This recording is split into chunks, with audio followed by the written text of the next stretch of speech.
के 150वीं जयंती पर इस महत्वपूर्ण चर्चा में भाग लेने के लिए खड़ा हूं और अपने वक्तव्य के शुरुआत में मैं बंगाल के उस पवित्र भूमि को नमन करना चाहता हूं जिस भूमि से ईश्वर चंद्र विद्यासागर आए, राजा राम मोहन रॉय जी आए, बंकिम चंद्र चटर्जी आए, स्वामी विवेकानंद जी आए, अरबिंदो घोष जी आए, खुदीराम बोस आए, कबीर नजरुल इस्लाम जी आए, रविंद्रनाथ टैगोर जी आए और सुभाष चंद्र बोस जी आए। वाकई में बंगाल की इस पवित्र भूमि में एक अद्भुत ताकत है जिस भूमि ने हमारे देश को न सिर्फ हमारा राष्ट्रगान दिया लेकिन राष्ट्रगान के साथ हमें राष्ट्रगीत भी दिया। और कहीं ना कहीं मैं इस समय पर, क्योंकि स्वतंत्रता सेनानियों का उल्लेख किया गया, स्वतंत्रता संग्राम का उल्लेख किया गया, उस समय के कवि, लेखक जिन्होंने ऐसे शब्दों का प्रयोग किया, ऐसे कविताएं रची, ऐसे गीत रची, जिन गीतों के साथ, जिन शब्दों के प्रेरणाओं के साथ लाखों के तादाद पर स्वतंत्रता सेनानियों ने अंग्रेजों का जुल्म सहने की ताकत मिली। वे ऐसे शब्द थे, वे ऐसे गीत थे, वंदे मातरम, रविंद्रनाथ टैगोर जी के Where the mind is without fear, वो गीत झंडा ऊंचा रहे हमारा, वो गीत सरफरोशी की तमन्ना, वो गीत विद्रोह, वो गीत इंकलाब जिंदाबाद, वो स्लोगन करो या मरो, जय हिंद, सत्यमेव जयते, भारत छोड़ो। ऐसे कई नारे थे, ऐसे कई गीत थे जिन गीतों ने, जिन शब्दों ने हमारे स्वतंत्रता संग्राम में हमारे भारत के समाज को ताकत दी। वंदे मातरम के इतिहास की और उसके जन्म की बात आदरणीय प्रधानमंत्री मोदी जी ने की। हाँ, जो मंगल पांडे का जो विद्रोह था, उस विद्रोह के विफलता के बाद भारत में एक बेचैनी थी और अंग्रेजों का जुल्म और बढ़ गया था। और ऐसे वक्त में 1872 में बंकिम चंद्र चटर्जी ने, जो पूरे बंगाल में जो रेनेसांस चल रहा था, जो भाषा के संदर्भ में जो एक क्रांति चल रही थी, उस क्रांति में वो भी एक महत्वपूर्ण धारा थे, जिस क्रांति में राजा राम मोहन रॉय भी थे, जिस क्रांति में ब्रह्मो समाज भी था। और उन्होंने 1872 में वो पहले दो पंक्ति लिखे जो आज हमारे राष्ट्रगीत के भाग में हैं। 1872-75 के बाद लगभग 9-10 सालों के बाद उन्होंने आनंद मत लिखा, जहां पर उन दो पंक्तियों में उन्होंने और कई पंक्तियां जोड़ी। और आनंद मत के संदर्भ में लिखा गया,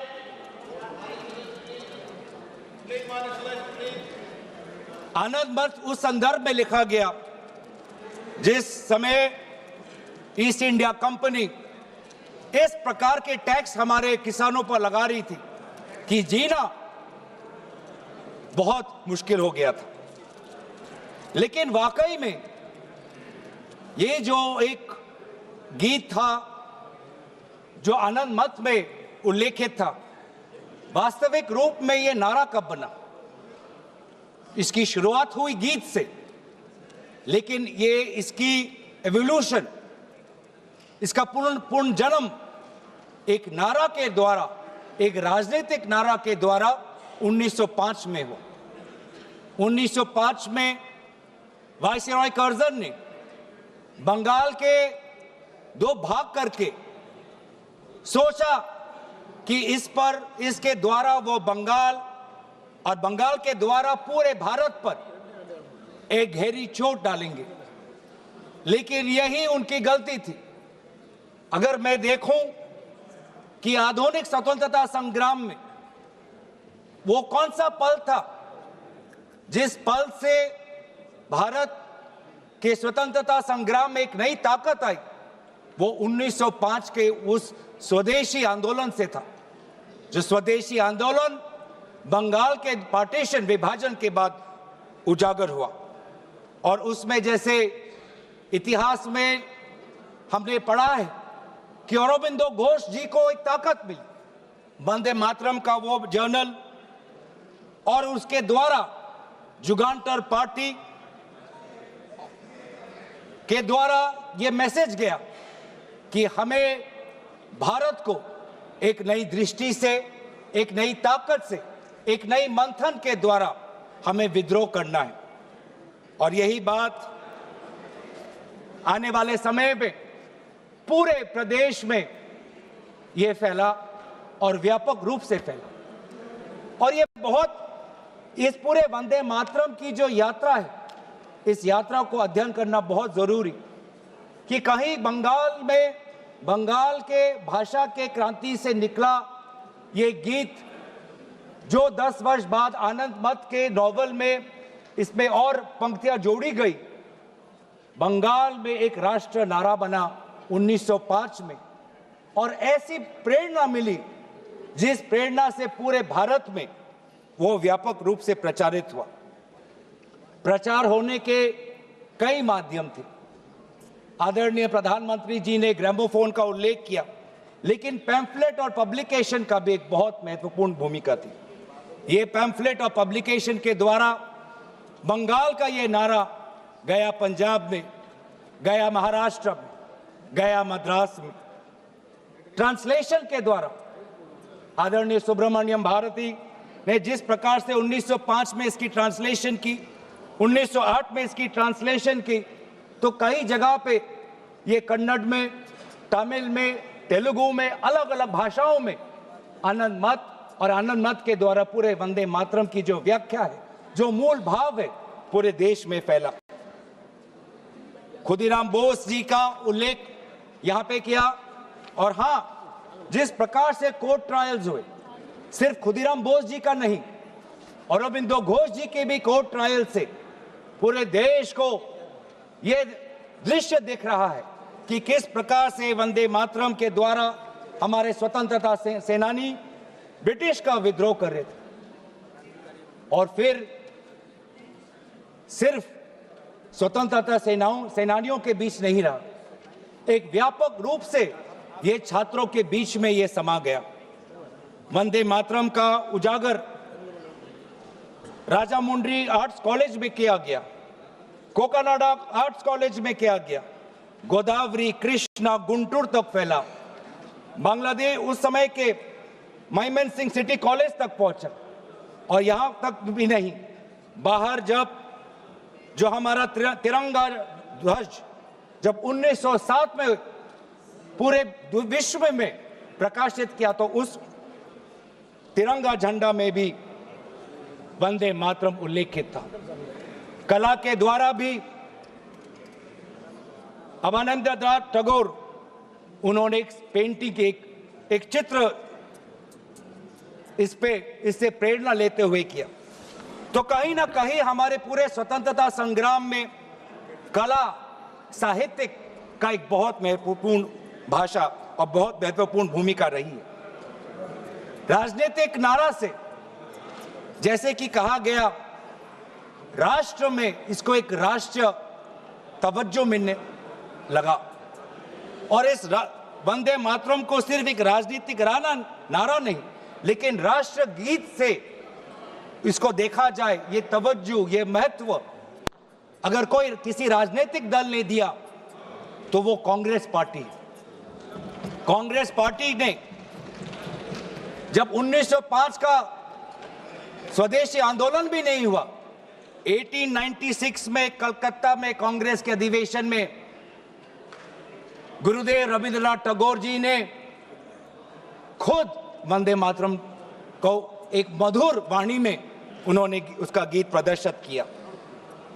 और बाद में उन्होंने एक चिट्ठी में लिखा भी पंडित नेहरू को, that the privilege of originally setting the first stanza of Vande Mataram to the tune was mine when the author was still alive.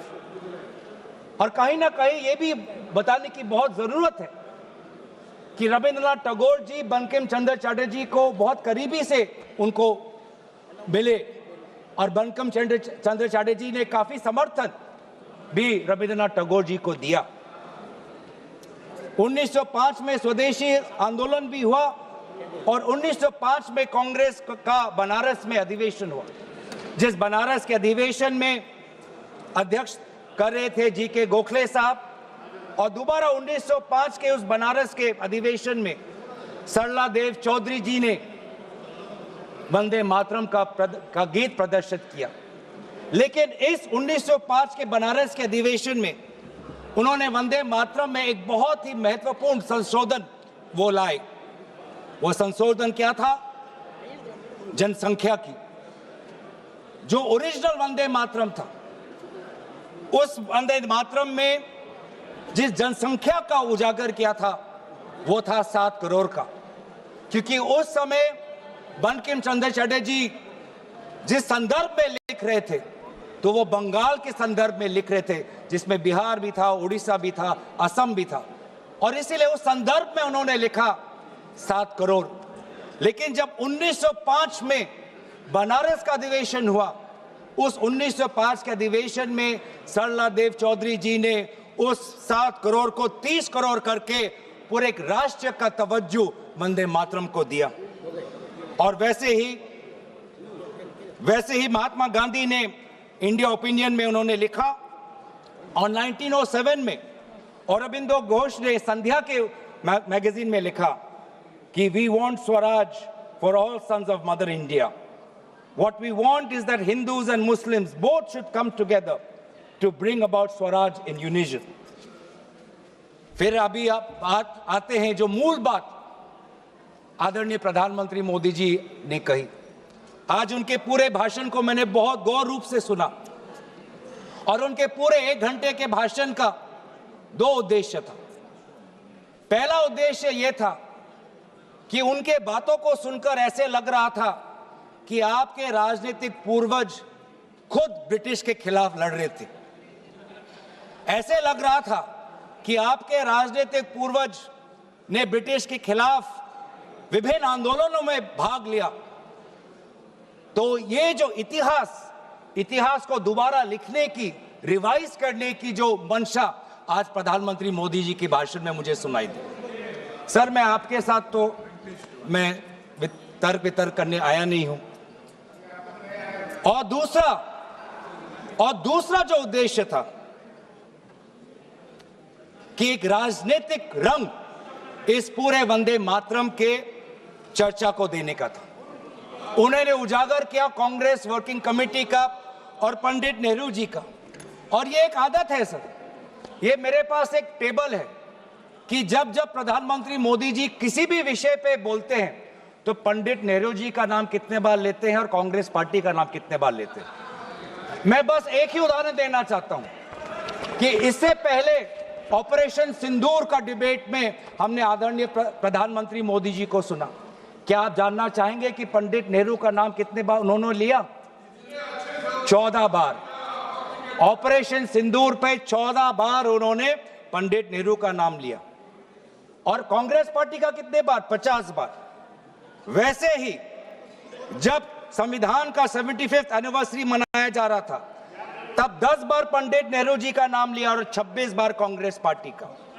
उस प्रकार से जब 2022 में जब राष्ट्रपति अभिभाषण पे प्रधानमंत्री मोदी जी अपना बात रख रहे थे तो 15 बार पंडित नेहरू का नाम लिया। 2020 में, सर मैं आपके साथ तर्क वितर्क नहीं करने आया सर, 2020 में जब राष्ट्रपति अभिभाषण पर प्रधानमंत्री मोदी जी ने भाषण दिया तो 20 बार पंडित नेहरू का नाम लिया। तो इसीलिए उनका आज दूसरा उद्देश्य तो मैं समझ गया लेकिन बड़े विनम्रता से मैं आदरणीय प्रधानमंत्री मोदी जी को मैं कहना चाहता हूं और उनके पूरे मैं दल को कहना चाहता हूं और पूरे इनके ढांचे को कहना चाहता हूं, आप चाहे जितना भी कोशिश कर लो, आप पंडित नेहरू जी के जो उनका योगदान था उस पे एक भी काला दाग आप लगाने में सक्षम नहीं होंगे। आप चाहे पूरे कोशिश कर लो, आप एक भी उन पे काला दाग लगाने में आप सफल नहीं होंगे।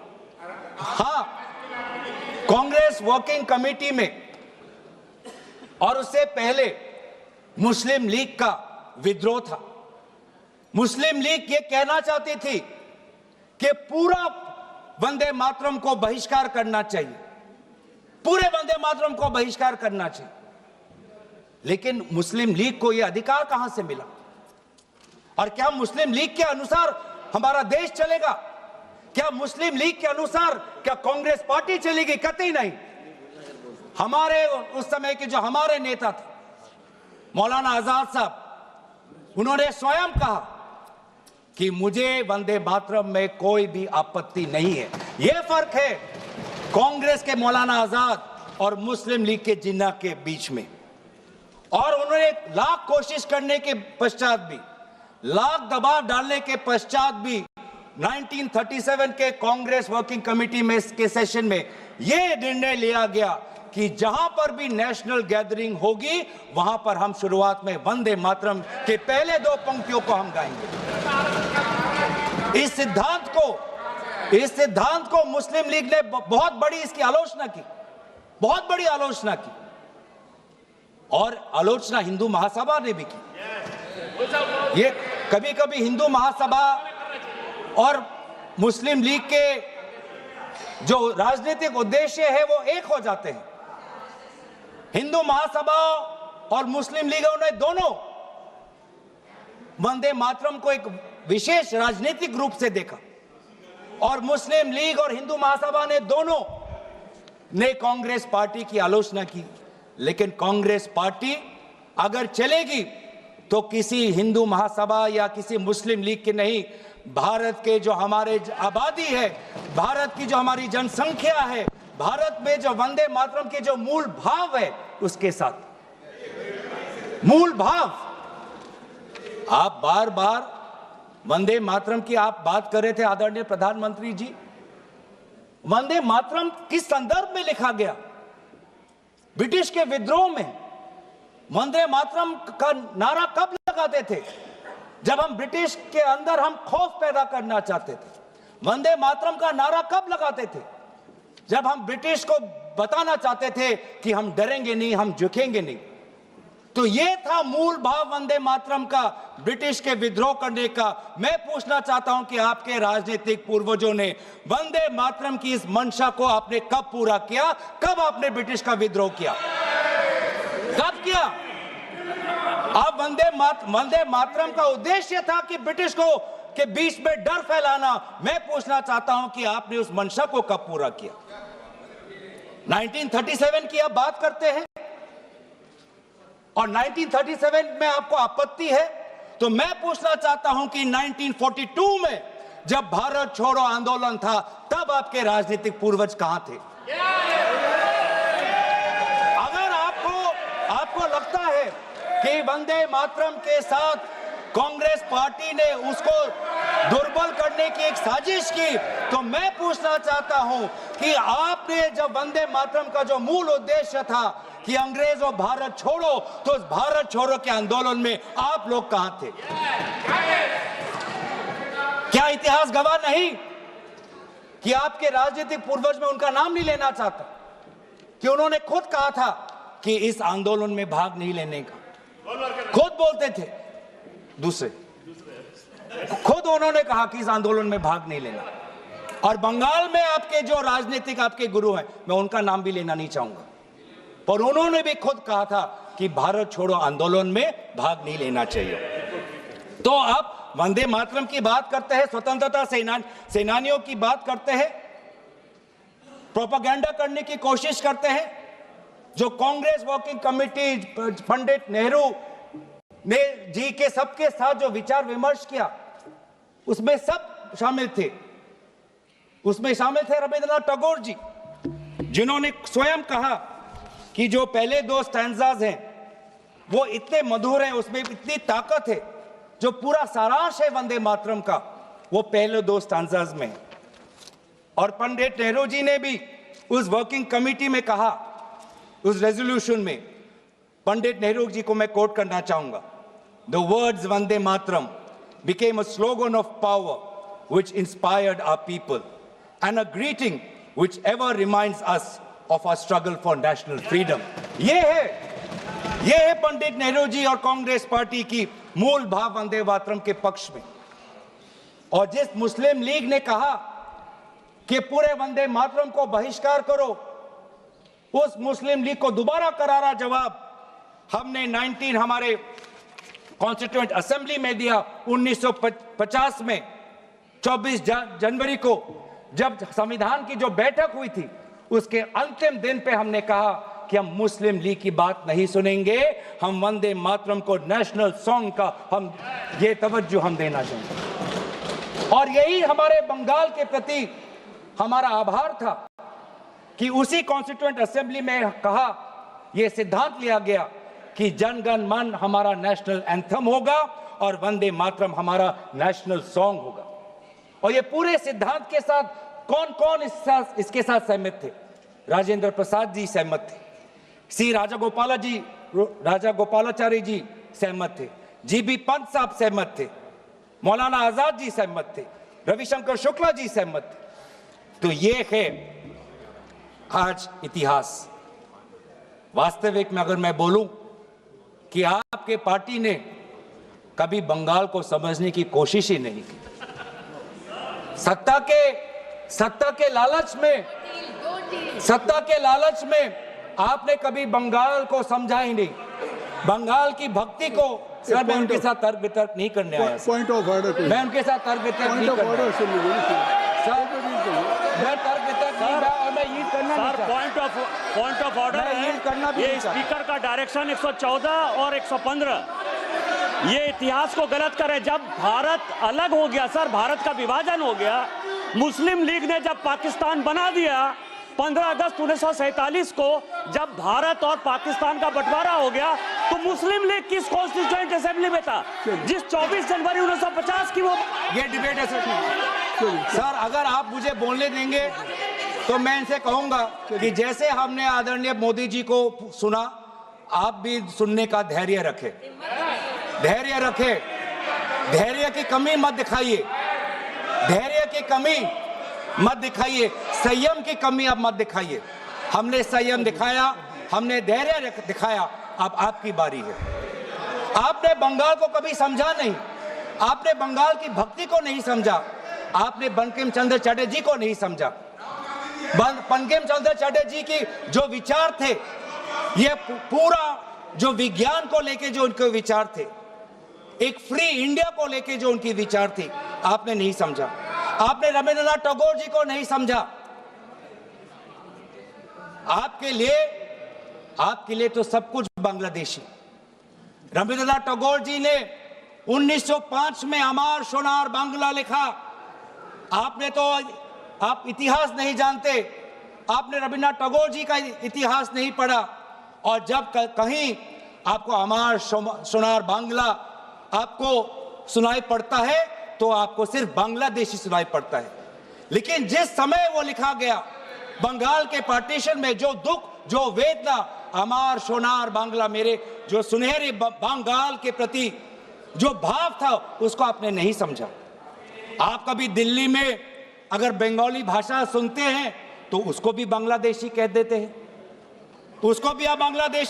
हैं, जो वास्तविक में बंगाल लोगों की जो समस्या है, असम में बंगाल लोगों की जो डी वोटर की समस्या है, आज 10 साल आपका डबल इंजन हो गया, आपने असम में डी वोटर की समस्या को समाधान नहीं किया।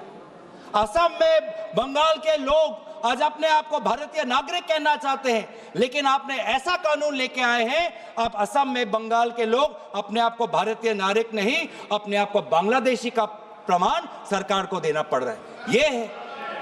ये है आज। इसीलिए ना आप बंगाल को समझे, ना आपने राष्ट्र को समझा। ये हम कह रहे हैं ना राष्ट्रगीत, इसमें जो राष्ट्र है, आपने कभी राष्ट्र को समझने की कोशिश नहीं, क्योंकि ये राष्ट्र जो है एक संघीय ढांचे पर निर्भर है और इसमें कई प्रकार के राष्ट्रभक्ति हैं। आज अगर भारत एक मजबूत राष्ट्र है, वो इसलिए है क्योंकि इसमें ना सिर्फ बंगाल की राष्ट्रभक्ति समाई हुई है, इसके साथ तमिल की भी राष्ट्रभक्ति समाई हुई है, इसके साथ असम की राष्ट्रभक्ति समाई हुई है, इसके साथ पंजाब की राष्ट्रभक्ति समाई हुई है, इसके साथ केरल की राष्ट्रभक्ति समाई हुई है, इसके साथ कर्नाटका तेलंगाना की राष्ट्रभक्ति समाई हुई है, इसके साथ नागालैंड उत्तर पूर्वांचल की राष्ट्रभक्ति समाई। लेकिन आपने कभी समझा ही नहीं, हमारे सारे प्रदेशों की राष्ट्रीय भक्ति समाई हुई है, तब जाके भारत को हम एक मजबूत राष्ट्र बना सकते हैं। आपने कभी हमारे राष्ट्र में धर्म अनेक, वो आप ले लीजिएगा अखिलेश जी, आप ले लीजिए। हमारे राष्ट्र में धर्म अनेक, हमारे राष्ट्र में भाषा अनेक, हमारे राष्ट्र में प्रांत अनेक, लेकिन हमारे राष्ट्र में राष्ट्र ग्रंथ सिर्फ एक, वो है हमारे भारतीय संविधान। वो है हमारे भारतीय संविधान। पैगंबर अनेक, धार्मिक ग्रंथ अनेक, मंदिर अनेक, लेकिन राष्ट्र निर्माण के संदर्भ में सिर्फ एक ही ग्रंथ, वो है संविधान। और इस संविधान की सुरक्षा हम आज भी कर रहे हैं।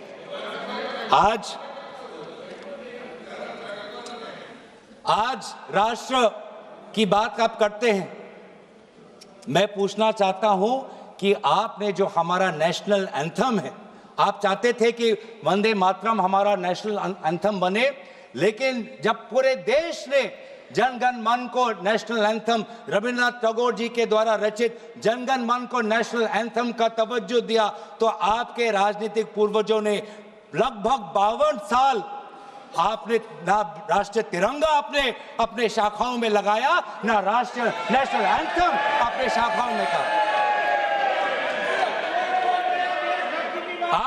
आप राष्ट्र की बात करते हो, ना नेशनल एंथम को आपने तवज्जो दी, न भारत के तिरंगा को आपने तवज्जो दिया। आप क्या राष्ट्र की बात करते हो? लेकिन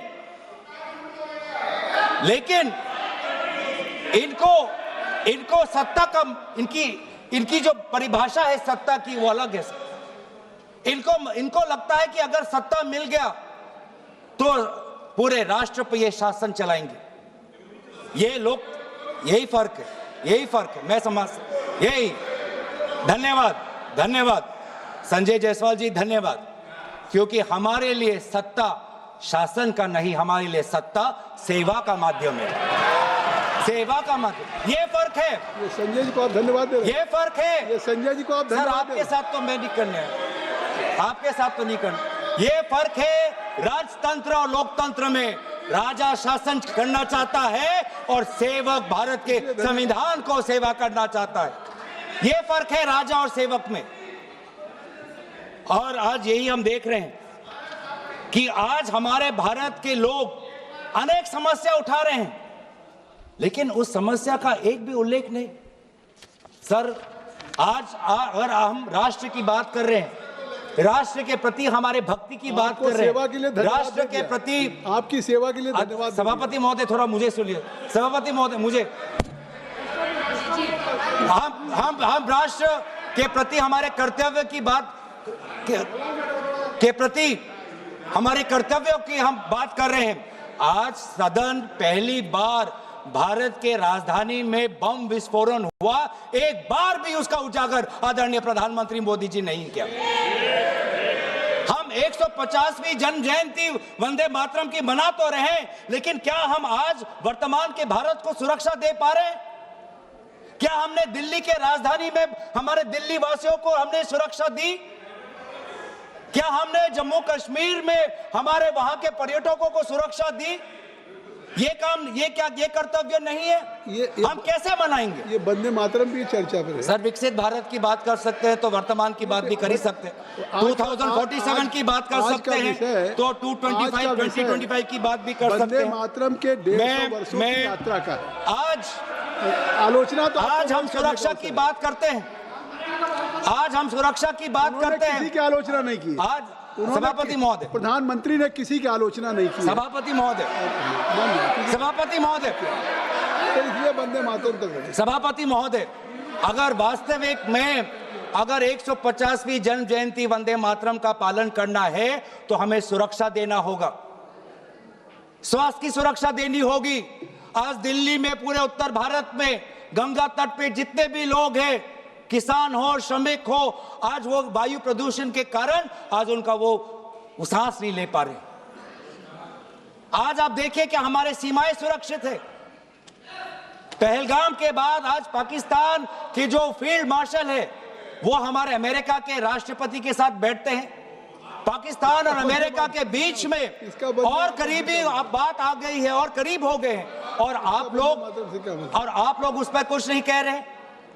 आज करेंसी, जब आपने एक टाइम पे कहा जब करेंसी बढ़ती है तो उम्र का उजागर है, आज तो भारतीय करेंसी।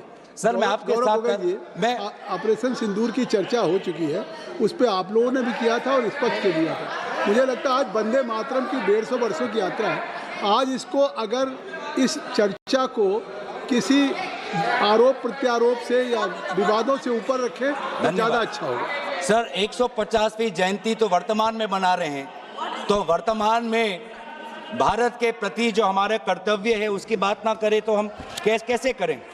और इसीलिए आज करेंसी, जिस करेंसी का आपने उजागर किया कि करेंसी जब बढ़ती है तो किसी का उम्र का उदाहरण मिलता है, आज तो 100 तक पहुंच गया करेंसी। तो ना वायु प्रदूषित है, ना वायु से हम सुरक्षित है, ना करेंसी हमारी सुरक्षित है, ना हमारी सीमा सुरक्षित है, ना हमारे दिल्ली में हम सुरक्षित है, ना जम्मू कश्मीर और लद्दाख में जो सुरक्षा उनको मिलनी चाहिए, जो राजनीतिक सुरक्षा मिलना चाहिए, जो संपूर्ण राज्य का दर्जा मिलना चाहिए, जो यूटी का दर्जा मिलना चाहिए, ना उनको हम दे पा रहे हैं। आज ना हमारा उद्योग सुरक्षित है। आज मोनोपोलीज के कारण आज आम ग्राहक आज बड़े बड़े उद्योगपति के पैर पे आज पड़ा हुआ है। इंडिगो के आज हम देख रहे हैं कि एक मोनोपोली आई, जिस मोनोपोली के कारण आज आम व्यक्ति आज रो रहा है। आज एक आम व्यक्ति आज उसके घर उजड़ गए। आपसे हमने ऐसे, एक मिनट सुन लें, आपसे आग्रह करता हूं कि स्वयं ऑनरेबल स्पीकर ने कहा था कि आज जो हम चर्चा कर रहे हैं ये केवल वर्तमान के लिए नहीं, आने वाली पीढ़ियों के लोग भी आज की इस चर्चा से प्रेरणा लेंगे। देखिए, आपकी इस चर्चा से प्रेरणा लेंगे और मुझे लगता है कि आपको बहुत से अवसर मिलेंगे जब आप आलोचना कर सकते हैं, आरोप प्रत्यारोप कर सकते हैं, लेकिन आज की चर्चा कम से कम मैं आपसे धन्यवाद सर। वंदे मातरम राष्ट्र के प्रति हमारे कर्तव्य को उजागर कर, और आज तो हमारा वोट भी सुरक्षित नहीं है, आज तो हमारा वोटर लिस्ट भी सुरक्षित नहीं है। आज हम विभिन्न प्रदेशों में देख रहे हैं कि किस प्रकार से ये सरकार यूपीआई की बात करती है, जेम ट्रिनिटी की बात करती है, आधार की बात करती है, लेकिन मशीन रीडेबल वोटर लिस्ट नहीं देना चाहती। वो काम वो कागज से करवाना चाहती है। तो ना आज वोट सुरक्षित है, ना आज स्वास्थ्य सुरक्षित है, ना सीमा सुरक्षित है, ना करेंसी सुरक्षित है, ना व्यापार सुरक्षित है। ऑनलाइन कॉमर्स आने के बाद आज भारत का वो छोटा दुकानी, आज वो मध्यम वर्ग का दुकानी आज पूरा तहस नहस हो गया। आज इसके ऊपर ये हमारी सरकार क्या कर रही है? लेकिन ये सरकार सवाल से डरती है, चर्चा से डरती है, और ये चाहती है कि अगर ये संस्थाओं को इन्होंने अगर कैप्चर कर लिया, आपने चर्चा संस्थाओं इतनी अच्छी शुरू की थी, और अगर आप अपने चर्चा के भाषण करें तो वाकई वो चर्चा देश के लिए एक अच्छी आपने की, लेकिन अब उस चर्चा को मुझे लगता है वहाँ तक रखिए सीमित।